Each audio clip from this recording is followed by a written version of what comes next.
So in this story, we're going to have Yuji, Itadori's mom, be an Uchiha, so Yuji also ends up being one. Yuji Itadori still ends up making the same friends at school, because the Sharingan doesn't turn in until you've seen somebody you're very close to die, or you have something very traumatic to you, so he wouldn't have any real personality changes at the start of the show. So, he would still be in the same club, still make the same friends. Okay, into the story.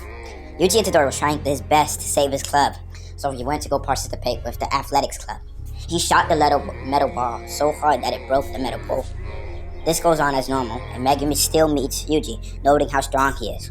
When Yuji walks past Megumi feels the same cursed energy rushing out of him. But when Megumi goes to chase, Yuji was already gone.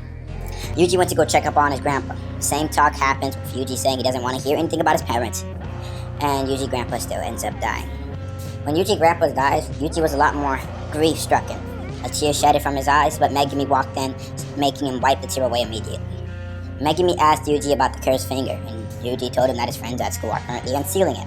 Megumi tells Yuji about the dangers of unsealing the finger, and him and Megumi rush to school.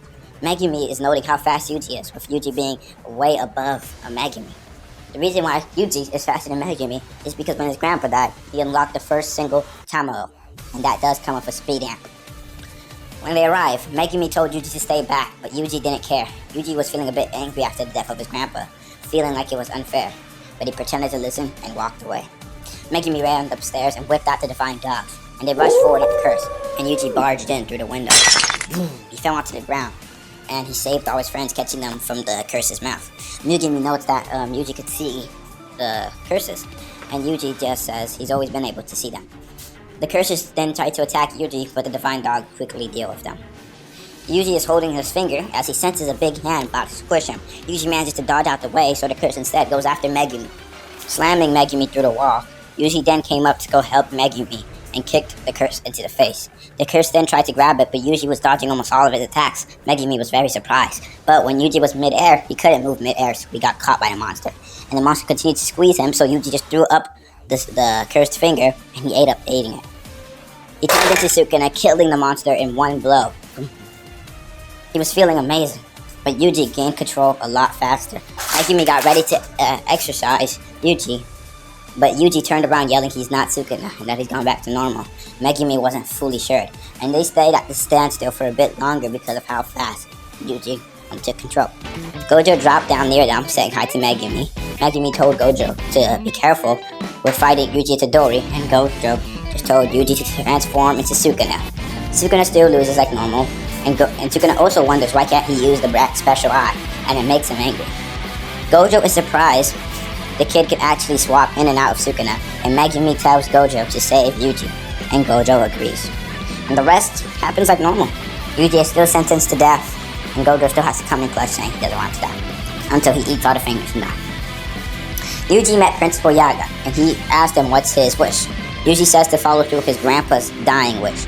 Principal Yaga is displeased and sends a Shigigami after Yuji, and Yuji puts up a great fight against it, actually, blocking and dodging most attacks. Principal Yaga's Shigigami attacks Yuji, but Yuji still doesn't back down, saying he will live by his grandpa's wishes, and Principal Yaga allows him to pass. Later on, they meet Nobara, but Yuji was a bit more distant than usual. He still feels a bit angry about his granddad's death, but Nobara just thinks it's two emo kids. Gojo says he's gonna bring the kids to Tokyo, and Yuji is a bit excited, but he doesn't show it really. Nobara still runs to Gojo, being happy about a trip to Tokyo, and is quickly disappointed when brought to an abandoned house. They end up giving Yuji the same knife named Slaughter Demons, and Yuji actually liked it a bit more. Nobara went upstairs, and Yuji stayed downstairs looking for curses. Yuji meets the same curse as usual, but he kills it in almost only 2 moves. Gojo and Megumi were watching from a window, and Gojo noted on how fast Yuji was. Nobara was still attempting to save the kid upstairs, but this time, Yuji didn't miss the curse that was holding the kid hostage, instead grabbing it by the eye and ripping both of its eyes off, and Nobara followed up with an attack exercising the curse. Nobara and Yuji don't have the argument about who did more work this time, and Gojo questions Yuji about his eye. Yuji said he doesn't know much about it, and just that it allowed him to see better and dodge better. Gojo, wanting to put this to the test, asks for a real quick spar with Yuji. Gojo notes how fast Yuji is, as he just began, and he's faster than Megumi, but Gojo still beats Yuji up pretty easily. Yuji, Nobara, and Megumi prepare for their first real mission, going into the building with a lady saying to find her son. Yuji is determined, to find her son. They realize they are trapped in the center of the building, and Yuji and Nobara are shocked, but mainly Nobara. They end up finding the bodies of the people who were trapped in the building, and Yuji grabs it saying he's gonna bring it out so he can comfort the parents of those who lost. And Megumi starts arguing with Yuji, saying that that person ran over and hit a child while driving irresponsibly without a license. And Megumi asks, what if you save somebody and that person ends up killing somebody else? Yuji says, as long as it's not from another curse, and as long as I can save them, I will continue to save them. Megumi disagrees with this and continues to argue with Yuji, but then Nobara is suddenly taken away, and they both look at each other in shock. Megumi notes, why couldn't his divine dog sense it? But he looks and he sees his divine dog was already killed. Megumi is shocked and he tells Yuji that we need to run. But before they could, the curse was right next to them.